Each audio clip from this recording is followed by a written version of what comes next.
Démarré en 1988 jusqu'à 2022, donc je l'ai calculé, il a gagné 66% par an. En fait, ça, c'est un peu l'ancêtre de l'intelligence artificielle. À partir de 8 points de base, tu as perdu la surperformance. Donc, qu'est-ce que ça veut dire? Ça veut dire que cette anomalie de marché, elle a duré, celle-là, très longtemps, mais elle a disparu. Ce truc-là ne peut marcher que si tu as des coûts de transaction qui sont de l'ordre de 1 ou 2 ou 3 points de base. Il a financé directement des recherches assez poussées en cosmologie qui voulaient savoir si la vie avait pu se répandre partout dans l'univers. Est-ce que la vie était générale ou est-ce que nous, sur Terre, petits êtres humains, on était nous-mêmes une anomalie? Didier Darcet, bonjour, merci d'être avec nous aujourd'hui sur Grand Angle Éco. Bonjour Richard. Il y a eu un événement il y a quelques semaines qui a marqué, ou du moins qui a touché pas mal de financiers. C'est la mort du fondateur du fonds Medallion. Ah oui. Qui était qui est d'ailleurs le fonds avec la meilleure rentabilité au monde de tous les temps, j'ai envie de dire. Oui, depuis 40 ans, ouais. C'est le top à atteindre. Ouais. Le gars était à combien de performances? Enfin, le fonds est à combien de performances par an? Il a démarré en 1988 jusqu'à 2022, donc je l'ai calculé, il a gagné 66% par an. Donc pendant 22, 34, 34 ans, un truc comme ça, un peu plus. Ouais. Donc là, du coup, il y en a et pas en mal. Et en plus, avec pas une seule année négative. Non. Voilà. Et une volatilité. Volatilité. Quand même, volatilité à 32%, c'est quand même 2 fois celle du marché des actions. Ouais, mais quand tu fais 66 par an. Aucun problème. C'est pas. Ça va, hein. Bitcoin, il fait moins que ça maintenant, je pense. Ah, il fait moins que ça. Et il a une vol beaucoup plus grande. Et il a une vol qui est beaucoup plus grande. Qui est dans les 80%, etc. Donc, ouais, donc il y a pas. En fait, il y a pas photo. C'est une dinguerie. Et en fait, tout le monde se demandait si le gars, après sa mort, on n'allait pas découvrir une Madoff, quoi. Oui, c'est ça. On dit, mais c'est pas possible, en fait, il a escroqué tout le monde, c'est inimaginable.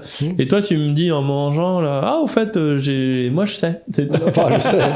Je l'ai analysé, ouais. Je peux vous expliquer comment ça peut marcher. J'ai regardé. Alors, en plus, Jim Simmons, les gens qui le connaissent bien, c'est les gens de ma génération. Parce qu'il est arrivé dans ces marchés vers la fin des années 80.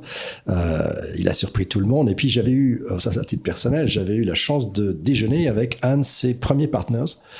Déjeuner très sympa, où j'avais essayé évidemment de savoir comment ça se faisait. Là, parce que déjà, il gagnait énormément. Tu vois, je comprenais rien, comment c'était possible. Évidemment, le type m'a rien dit du tout, c'est normal. Mais par contre, tu comprends un peu ce qui se passe, tu comprends l'ambiance. Donc, j'ai écrit un papier en disant, écoutez, je sais pas si je me trompe ou pas, mais je vais vous dire ce que j'ai compris de ce truc-là. Et l'histoire est assez amusante. Donc, d'abord, lui, c'est un matheux. Hein. C'était un matheux, professeur de mathématiques ou agrégé de Berkeley, mathématiques. Il avait fait des travaux dans sa jeunesse assez poussés en topologie, mathématiques, avec des gens connus, etc. Donc, un grand matheux. Et puis, il se lance dans ce fonds-là. Alors, première chose à voir quand on regarde un investissement, une stratégie d'investissement, c'est de voir sur quelle durée typique d'investissement ces fonds opèrent. Donc, tu prends par exemple Warren Buffett, tu vois, qui est le grand financier connu partout dans le monde. Qui a pris des sacrés drawdowns, qui a pris des sacrés... bien sûr. Mais lui, la volatilité, elle n'est pas 30%. Ouais, elle est très forte, mais c'est quand même le gars qui a fait la plus grande performance. Enfin non, lui... Tout à fait. Il a fait une grande performance, très grande performance. Ça s'est vu dans la volatilité. Bien sûr. Et d'ailleurs, je discutais un moment avec Charles, il y a, je sais plus combien de temps en arrière, mais il me disait qu'il avait rencontré Madoff, et il n'avait pas acheté, parce que la volatilité ne correspondait pas à la performance. C'est ça. Et il dit, la volatilité est beaucoup trop plate comparée à la performance de 10 ou 12% par an, je crois. C'était 12% par an avec pas de volatilité quasiment. Donc, voilà. Et il disait, ça c'est pas possible. Si c'est possible, j'en sais rien, mais en tout cas, moi, je sais pas. Donc, non, merci, au revoir. Voilà, c'est ça. Et là, quand tu me montres les performances de Medallion, tu te dis, il a fait une Madoff. Alors, un certain nombre de gens se sont posés la question. En plus, 0 année en perte, c'est un truc de fou. Alors, moi, j'ai pris l'hypothèse que c'était pas du Madoff. Et je me suis dit, si c'est pas du Madoff, comment est-ce possible? Qu'est-ce qu'on peut faire pour atteindre ça? Et donc, je vais essayer de te dire un peu les grands points. Hein. Donc, première chose, Warren Buffett, quand il investit, c'est pour des dizaines d'années. Donc, il achète Apple, qui est le premier titre de son portefeuille, il le garde pas 6 mois ni 3 semaines. Hein. C'est des dizaines d'années. Donc, c'est une vision très longue de l'économie. Jim Simmons, c'était quelques jours. Donc la position, elles étaient tenues 1 journée ou 2 jours, tu vois. Donc c'était très très très court. On n'est pas du tout dans le même durée d'investissement. Alors on se dit tiens. Et puis l'autre chose qu'on sait de Jim Simmons, c'est qu'il ne croyait pas du tout à l'efficience des marchés. Donc, il était persuadé que les marchés étaient pleins de petites anomalies. Et à partir de toutes ces petites anomalies de marché, lui-même est devenu une anomalie puisqu'il a fait le fonds le plus performant de l'histoire. Et du coup, il croyait dans l'efficience globale, mais pas locale. Voilà. Ce qu'il disait, c'est que localement, il y a tout le temps ce qu'on appelle des mispricing, c'est-à-dire des prix qui sont pas tout à fait bons. Il y a juste un petit décalage, parce que le marché n'est pas parfait, etc., etc. Et donc, son but, c'était d'aller chercher ces petits décalages de prix et d'aller se dire, ah bah tiens, j'ai repéré que ce truc-là est trop cher de 3 centimes ou 1,5%. Donc, je vais essayer de le vendre. Comme ça, je vais, statistiquement, je suis pas sûr à 100% de gagner. Je sais, c'est pas du sûr. Mais quand même, j'ai une très grande probabilité de gagner parce que le prix n'est pas le bon. Avec un petit écart, une petite anomalie de marché. Alors, ce que j'ai fait, c'est que j'ai donné un exemple d'un deal qui pourrait, je pense pas qu'il ait fait ce deal, mais pourquoi pas, parce que j'avais regardé pendant longtemps des questions d'anomalie de marché. Et il y en a une qui est extraordinairement simple et qui a marché fantastiquement de l'après-guerre, 1945-46, jusqu'à l'année 2000. Et là, donc 55 ans quand même. Quand même 55 ans. Et alors là, tous les gens qui ont les données quotidiennes, par exemple sur le marché américain, sur S&P, peuvent le vérifier. La stratégie, je vais vous dire, tenez-vous bien, c'est brillant. Tu achètes le marché à la clôture, juste avant la clôture, si ce prix est supérieur à celui de la veille. Donc, c'est-à-dire, si le prix a monté sur une journée, tu achètes. Et puis, si il a baissé, tu te remets en cash. Tu fais rien, quoi. Brillant quand même, hein. Ça s'appelle un trend following à une journée. Bon. S'il fait beau aujourd'hui, je prédis qu'il fera beau demain. Et s'il pleut aujourd'hui, je prédis qu'il pleuvra demain. Voilà, et c'est tout. Bon. Et tu sais que c'est la meilleure prédiction qui marche en météo. Ah probablement. Non, mais oui, mais voilà, c'est ça. Bon voilà. Alors là, donc tu fais ça, et puis tu te dis bon, si le marché est bien arbitré, ton résultat, ça doit être, tu dois osciller autour de zéro. Quoi, tu dois faire rien. Pas du tout. Hein. Tu fais ça pendant 45 ans. Et c'est une ligne droite, ce que tu gagnes. C'est-à-dire qu'en fait, tu n'as même pas de retour. Enfin, tu as des tout petits retours, mais tu gagnes. Le marché sur l'époque, sur la période, a dû gagner un peu moins de 9% par an. Et là, en faisant ça, tu gagnes 19% par an. Avec pas de volatilité, très, très peu de volatilité. Donc, c'est un truc de fou. Voilà, donc, tu te dis... donc, je regarde cet exemple. Je dis, 19% par an. Quelle est sa volatilité ? C'était de l'ordre de... Je ne sais plus trop bien, mais c'était de l'ordre de... 9 ou 10% de volatilité, 9% de volatilité. Bon, très bien. Quelle était la volatilité du fonds Medallion de Jim Simmons ? 32%. Donc, pour passer de ma stratégie à un équivalent en termes de risque de Medallion, il faut que je fasse un levier de 3,4. Donc, j'applique un levier de 3,4 sur ma stratégie. Très bien, donc je tombe exactement sur la volatilité du fonds Medallion. Je regarde quelle est la performance. 65%. Medallion, ça a été 66, je tombe sur 65. Donc tu te dis, mais finalement c'est super simple. Il a vu une petite anomalie et il a mis du levier entre 3 et 4 et ça y est. Alors, est-ce que le problème est résolu et terminé ? Pas du tout. On va voir pourquoi pas du tout. Ah oui, parce que sinon, globalement, ça serait... 60% par an, moi je connais des gens que ça intéresse. Hein. Bien sûr. Tout le monde le cherche. Hein. Enfin, tout le monde le cherche. Ceux qui s'amusent à faire du trading très court. Hein. Donc, première raison pour laquelle ce raisonnement n'est pas suffisant, c'est que dans cette stratégie que j'ai proposée, je fais l'hypothèse qu'il n'y a pas de coût de transaction. Or, il y a toujours des coûts de transaction. Donc, il faut regarder, parce que si tu achètes chaque jour, si ça a monté, et puis ensuite, tu passes ton temps... C'est que tu vends tous les jours, tu passes ton temps, voilà. Et donc, tu te dis, je regarde, donc je commence à rentrer des coûts de transaction. Donc, tu rentres 1 point de base de transaction, 1 centième de %, puis 2 centièmes, 2 points de base, etc. À partir de 8 points de base, tu as perdu la surperformance. Donc, tu sais que ce truc-là ne peut marcher que si tu as des coûts de transaction qui sont de l'ordre de 1 ou 2 ou 3 points de base. Sinon, ça ne peut pas marcher.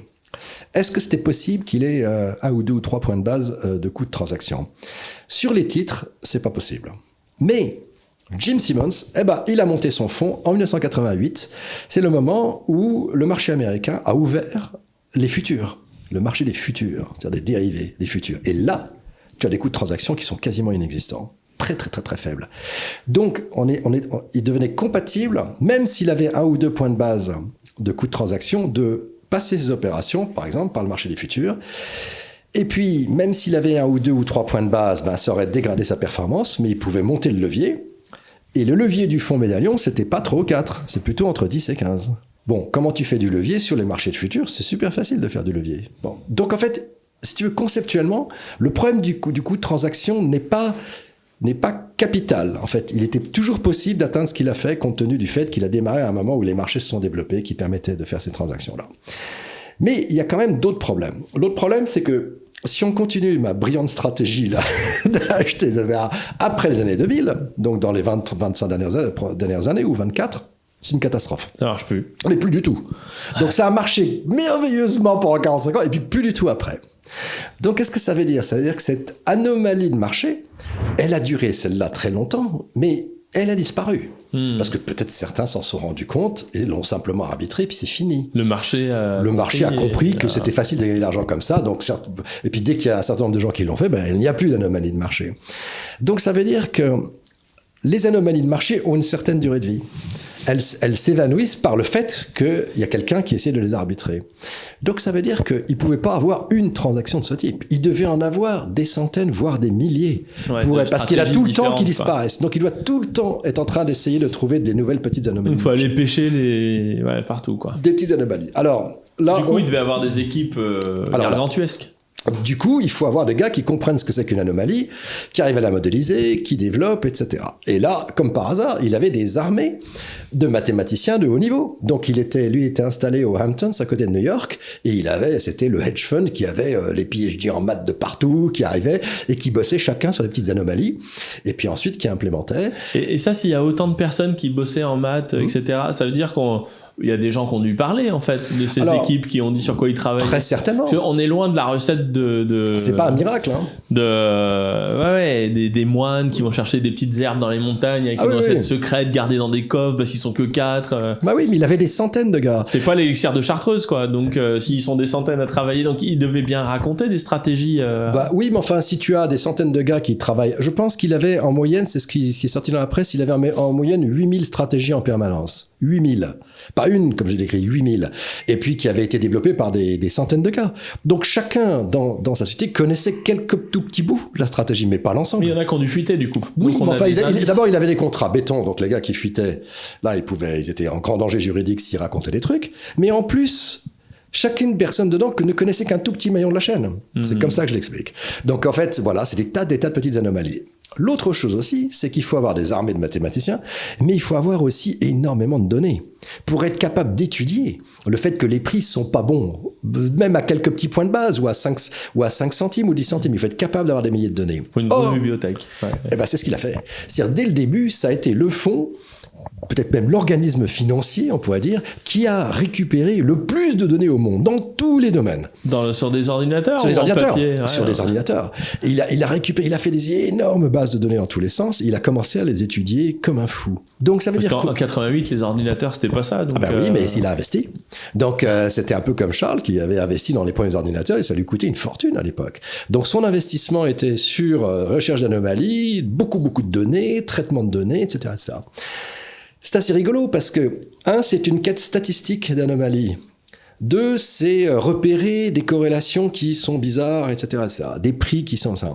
En fait, ça, c'est un peu l'ancêtre de l'intelligence artificielle. Donc en fait, ce type, il avait, d'une certaine façon, il était visionnaire dans la façon d'aller aborder le marché sur des tas de petites anomalies ici ou là. Déjà, on peut lui rendre hommage sur le fait qu'il avait quand même une certaine vision d'approche de ce truc-là. Alors ensuite, il y a un autre problème. C'est qu'il n'a pas dû être le seul à vouloir faire ça. Non, mais il a mis le paquet, et puis il a eu du succès très rapidement, qui a dû lui donner du cash flow pour pouvoir réinvestir, etc., etc. Et puis, déjà, il était déjà repéré comme une anomalie, hein, il y a 20 ans ou 30 ans. Hein. Bon.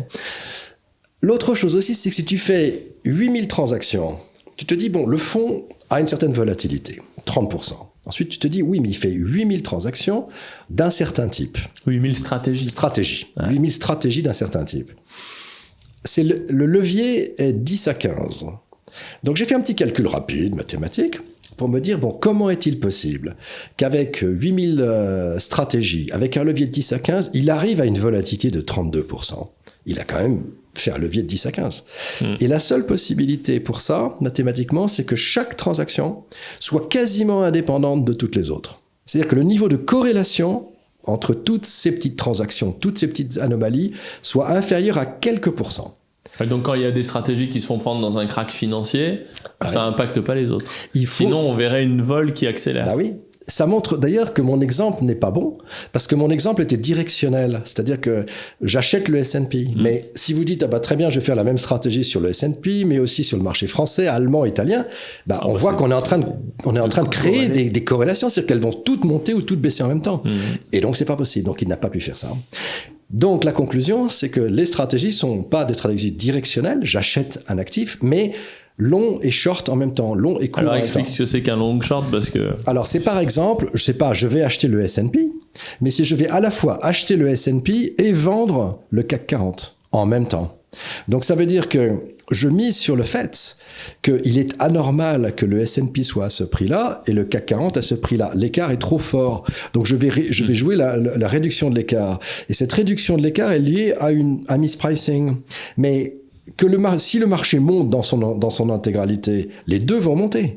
Ou s'il baisse, les deux vont baisser. Donc je ne suis pas exposé directionnellement au marché des actions. Donc il est absolument évident que dans ces 8000 stratégies, c'est en fait 4000 stratégies qui sont long short. Et long short, c'est une des stratégies des premiers hedge funds, en fait, qui se couvraient pour assurer une... Absolument. Le principe de hedge, c'est la couverture. Couverture directionnelle. Je m'expose pas au marché, je m'expose à des chocs. À des écarts de prix anormaux. À des stratégies. À des stratégies pour essayer de rapprocher deux prix qui sont... Donc, faire éteindre des anomalies de prix. LTCM, c'était ça, je crois. Alors, LTCM faisait du long short, mais c'était sur du crédit.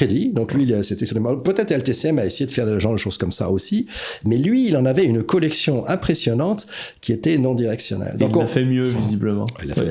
Oui, parce que LTCM était très dans une classe active. C'est-à-dire que lui, je pense que Jim Simons, ce n'était pas que sur les actions. D'ailleurs, il a démarré sur les taux et les changes. Ensuite, il est parti sur les actions. Et dans les dernières années, tu sais ce qu'il fait comme arbitrage ? Cash. Crypto. Évidemment. Il a dû s'éclater sur les crypto, parce que alors là, en termes d'inefficience de marché. Oui, voilà. Donc, en fait, c'est assez rigolo parce qu'on arrive à comprendre que, 164% par an est possible. Mais il est possible aussi à une autre condition, c'est que des anomalies de marché, on ne les contrôle pas. C'est qu'on ne sait pas combien il y en a. Il y en a un certain nombre possible, il faut constamment aller chercher des nouvelles, c'est ce qu'il fait. C'est un peu la chasse aux champignons. Mais il y en a un nombre limité, par définition. Donc ça veut dire plusieurs choses. Ça veut dire que, il s'est énormément enrichi en effondrant ces anomalies de marché. Donc en rendant le marché plus cohérent dans ses prix dans son ensemble. Et lui, il a tiré en fait une rente de l'effondrement de ces anomalies de marché. Mais il y en a aussi un certain nombre qui est limité. Et donc il ne pouvait pas avoir un fonds qui allait monter de 1 milliard à 10 milliards, à 100 milliards, à 1000 milliards. Parce qu'en fait, au bout d'un moment, il n'y en avait plus, donc sa rentabilité aurait baissé. Et donc il a limité son fonds à 10 milliards de dollars, qui était le montant qui correspondait à la capacité de faire ces rendements exceptionnels. Mais tu comprends bien qu'à chaque fois, en fait, qu'il gagnait 66% par an, ça veut dire qu'il avait 10 milliards, il se gagnait 6 milliards par an. Les 6 milliards par an, il ne les remettait pas dans le fonds. Il les distribuait. Parce qu'il ne pouvait plus. Donc en fait, tu vois, à la différence d'un Warren Buffett ou de grands financiers, ce n'est pas un grand financier au sens intellectuel ou au sens de la théorie économique. C'est simplement quelqu'un qui s'est dit, tiens, je vais aller attraper les anomalies de marché. Je suis limité, en fait, sur la taille et je vais faire une performance exceptionnelle. Donc ça, c'est l'histoire de... Sur 10 milliards, franchement, ça se prend déjà. Ah mais bien sûr. Tu fais 60% sur 10 milliards. Non mais bravo, il a fait son truc. C'est brillant. Et donc on sait que c'est pas du Madoff, quoi. Et donc, non, on ne peut jamais être sûr. Je dis simplement... en supposant que ça n'est pas du Madoff, je pense moi que c'est pas du Madoff, en supposant que c'est pas du Madoff, on a une explication possible qui te conduit à toute la chaîne de raisonnement que je t'ai donnée, c'est-à-dire 8000 transactions long-short, absolument non corrélées, et avec une limitation du fonds à 10 milliards. Évidemment, dans les dernières années de sa vie, à force d'avoir cherché toutes des petites anomalies, il a commencé à avoir des œuvres caritatives, donc il a financé beaucoup de choses, et notamment, intéressant, il a financé les professeurs de mathématiques. Il s'est rendu compte que son pays était peut-être la première puissance mondiale, mais que le niveau des mathématiques aux États-Unis, c'était au niveau de la 30e, ou un truc comme ça. Il s'est dit, mais c'est pas possible.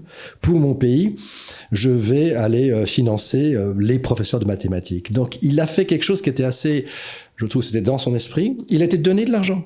Il n'a pas dit aux gens, je vais faire un grand programme et vous allez suivre ce que je veux dire. Non, non. Il a juste fait en sorte que les professeurs de mathématiques soient mieux payés, particulièrement dans l'État de New York. Et je crois qu'à un moment donné, il finançait de l'ordre de 10% des professeurs de maths de l'État de New York. Donc c'était beaucoup. Hein. Et donc voilà, c'était son idée. Et ça a fait monter le niveau de maths alors? Eh ben, je pense, on ne peut pas savoir. Il faudrait étudier. Mais il a essayé de rendre comme ça une partie de son argent. Et puis, il a terminé aussi sur un peu mon dada, parce que tu sais, on parle souvent du fait que l'opposition entre mathématiques et physique.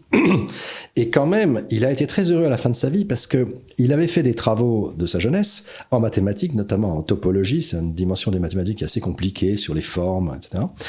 Et il avait fait des travaux qui étaient assez poussés, hein, qui est publié, etc. Et vers la fin de sa vie, ces travaux ont été repris en physique, dans la théorie des cordes, dans la théorie quantique des cordes. Et donc, il était super content de voir que un travail intellectuel purement mathématique avait trouvé 40 ou 50 ans plus tard une application à une théorie physique. Et il a commencé, à la fin de sa vie, à engager des physiciens. Et pas simplement des mathématiciens. C'est très intéressant. Au sein de son fonds médaillon, en se disant, mais finalement, bon, tu sais que c'est un de mes grands dadas de parler de la physique et des maths. Bah oui. Et ultimement, dans les dernières années, il a financé directement des recherches assez poussées en cosmologie, mais de façon très spécifique. Ce qu'il voulait savoir, c'est est-ce que nous étions seuls dans l'univers? Donc, il voulait savoir si la vie avait pu se répandre partout dans l'univers en fonction de modèles de diffusion organique dans l'univers. Et donc la question en fait c'était est-ce que la vie était générale ou est-ce que nous sur Terre, petits êtres humains, on était nous-mêmes une anomalie? Ce que lui avait été toute sa vie, il avait tout le temps cherché des anomalies et à la fin de sa vie, il se demande si lui-même n'est pas une anomalie. Et ça, c'est assez rigolo. Ouais. Et ça me fait penser à un sujet alors qui est pas vraiment lié, mais sur cette histoire, en vieillissant, beaucoup de gens se tournent vers le caritatif, ouais. Comme Warren Buffett et Bill Gates qui ont donné, je sais plus, ils ont promis d'à peu près tout donner, quoi. Et est-ce qu'il y a quelque chose que je me dis, c'est que l'argent, jusqu'à un certain niveau, c'est ton pouvoir d'achat. Donc, c'est une augmentation de la qualité de vie. Puis bon, une fois que tu manges bien, que tu te chauffes bien, que tu as une femme qui est contente avec des enfants qui grandissent bien, que tu as une belle voiture et que tu pars en vacances... Bon, une fois que tu as couvert ça, tu peux pas faire grand-chose de plus, en fait, pour toi-même. Ouais. Par contre, tu peux monter des projets, investir chez des copains, etc. Et là, tu t'amuses, mais en fait, c'est du pouvoir. Ouais. Tu te dis, en fait, maintenant que j'ai plus de capacité au-delà de mes besoins, je peux agir sur le monde, je peux transformer le monde. Et du coup, tu fais des trucs un peu barrés, comme on va aller sur Mars, ou alors on va faire l'IA, ou j'en sais rien. Enfin, voilà. Et est-ce que finalement, cette histoire de trucs caritatifs, c'est pas à la fin de sa vie de dire, j'ai plus les ressources internes pour le faire moi-même et je délègue à d'autres? Et dans ce cas-là, pourquoi est-ce que c'est toujours caritatif? Et pourquoi est-ce qu'on voit pas des gens, quand ils meurent, qui donnent tout leur argent à leur entrepreneur préféré, qui fait des projets où ils se disent, quand même, celui-là, c'est quelque chose. Justement, dans ce caritatif, c'est pour ça que j'ai cité le fait qu'il faisait du caritatif, ce que beaucoup de gens assez riches font. Mais je trouvais qu'il avait une forme de caritatisme, Jim Simmons, c'est mon opinion, assez originale. Parce que justement... Il n'a pas donné aux pauvres. Non, c'est-à-dire qu'il l'a pas donné, ça n'a pas augmenté son pouvoir. Tu prends, c'est très important, tu prends par exemple d'autres que tu as cités, qui font des fondations et qui commencent à être très influents au bord de grandes institutions. Les fondations, c'est un délire. Ouais. Et qui sont là et qui ont le pouvoir et qui commencent même à avoir du pouvoir politique. Lui, il avait absolument aucun pouvoir. Il a simplement dit, il y a combien de profs de maths? Tiens, allez, je vais leur donner 1000 balles de plus à chacun pour que... Donc en fait, ça c'est vraiment une vision du caritatif qui est justement... pas pour renforcer son pouvoir, mais pour essayer de redistribuer en fait ce qu'il pense être bon, c'est son opinion, pour la société. En se disant, à partir du moment où j'aide les professeurs, je revalorise le statut du professeur, et en revalorisant le statut du professeur, quelque part, je revalorise quelle est la mission du professeur, qui est de transmettre le savoir, cette transmission de savoir qui permettra aux générations suivantes, c'est toute l'histoire idéale, d'avoir des enfants qui sont bien éduqués et donc qui pourront remplir eux-mêmes leur vie de façon complète ou de façon bien heureuse ou épanouie, en tout cas épanouie. Et donc j'apprécie ça. Donc je dirais pas que le caritatif est du tout le même. C'est pas parce que les gens donnent de l'argent que l'esprit derrière le caritatif est le même. Son esprit était absolument, de ce que j'ai vu, absolument dénué désintéressé, dénué de conséquences en termes de pouvoir. Bon, c'est pour ça que je trouve qu'il on est à donner, est-ce que effectivement c'est pas un constat que toi-même en fait tu sais plus comment diffuser cette énergie? Tu vois, tout cet argent, tu sais plus comment le diffuser intelligemment. Et du coup, bah, tu le donnes parce qu'il faut faire quelque chose, quoi. Il faut absolument. Tu vas pas rester sur les bras. Oui, mais oui, bien sûr. Si tu claques avec, ça part à l'État, tu dis, oh, oui, tu essaies de savoir à qui tu pourrais rendre service. Je pense qu'un certain nombre de ces gens se disent, bon, bah, la vie m'a bien servi quand même. Je m'en suis bien sorti et peut-être trop même. Et donc, ils veulent rendre aussi. Mais comment ils rendent traduit leur personnalité. Et lui, il avait une personnalité, de ce que j'ai pu voir dans toutes ses interviews, etc., qui est typique d'un scientifique. C'est-à-dire qu'il était pas, il était voilà, dans une quête de quelque chose qui le dépasse. C'est-à-dire, bon là, pour lui, c'est la science. Ça le dépasse, donc il va donner au professeur. Il va pas essayer de révolutionner le monde, il va essayer de transformer ce qu'il a aimé, c'est-à-dire en fait l'apprentissage. Donc il redonne pour ceux qui apprennent et qui enseignent. C'est pas mal. Bah oui, elle était pas mal cette histoire sur Jim Simmons, parce qu'en fait, on voit que c'est une personne qui a eu qui a fait des prouesses en termes de rendement. Mais en fait, c'est le meilleur, en fait. Oui, c'est le meilleur au monde, de toute l'histoire. Voilà, c'est juste ça. Et pourtant, il est pas... Alors, il est connu, hein, voilà. Mais dans le grand public, non. Je suis sûr qu'il y en a plein qui savent pas qui est Jim Simmons, qui savent peut-être même pas ou qui ont entendu le nom Medallion, mais sans plus. Bien sûr. Donc plutôt discret en fait le gars, parce que oui, et puis c'est une question de génération. Il a la réussite modeste, quoi. Oui, mais c'est une question de génération aussi. Mais tu sais, cette histoire de tous les grands hedge fund managers, c'est plutôt de ma génération que de la tienne et de celle qui suit. C'est-à-dire qu'en fait, le marché il est rentré dans le marché. Ma génération, on est rentré dans le marché au moment où le capitalisme industriel était en train de virer en capitalisme financier. C'était vraiment la fin des années 80. Bon, c'est ça. Lui, il est arrivé là-dedans. Et puis là-dedans, tu as eu un développement de la finance considérable. Et parmi les stars de ces moments-là, c'était ce qu'on appelait les hedge fund managers, les managers de hedge fund. Et là-dedans, tu avais une dizaine de stars, qui étaient des types qui faisaient beaucoup mieux que tout le monde. Les Soros, etc. Bon.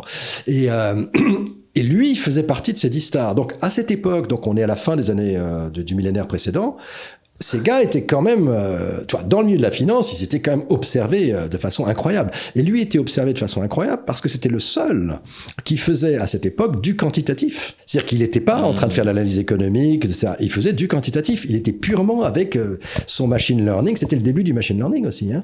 Donc le machine learning a démarré vers cette époque-là aussi. Donc il a été pionnier dans tout ce qui est machine, ordinateur, traitement de données. C'est un techos, quoi. C'est un techos. Et d'ailleurs, son esprit à la fin est un esprit techos avec le côté extrêmement sympathique, c'est qu'il n'y a pas beaucoup d'ego dedans. C'est que sa quête était... et quand tu dis il n'est pas très connu, c'est parce que c'est pas un type avec un ego démesuré. Mais c'est très curieux quand on est le meilleur au monde, quoi. Tu vois. Oui, mais c'est ce qui le rend sympathique aussi, je trouve. Ouais, c'est ça. Donc voilà, bravo monsieur Jim Simmons. Une petite pensée. Il a fait quelque chose d'assez exceptionnel. Quoi. Mais en tout cas, c'est pas réplicable parce qu'une fois qu'on a épuisé toutes les petites inefficiences du marché, ça peut pas aller bien loin, quoi. Et puis à partir du moment où il a fermé son fonds à 10 milliards, personne ne peut investir dedans. Donc ça veut dire que d'autres pourront essayer de faire la même chose plus ou moins. Mais on sait de toute façon que cette poche est une toute petite poche de la finance, limitée à des gens qui vont grappiller des tout petits trucs. Et puis qui se réduisent parce qu'on voit bien que globalement avec l'IA, on pourrait s'amuser à tester toutes ces conneries de façon massive. Et puis du coup c'est voué à s'effondrer. Comme le high frequency trading a pris beaucoup de volatilité. Bien sûr, mais il y a il y a des fonds IA qui se montent pour essayer de refaire un peu la même chose, évidemment. Évidemment. Et puis on verra ce que ça donne. On verra bien. Merci beaucoup. Je t'en prie.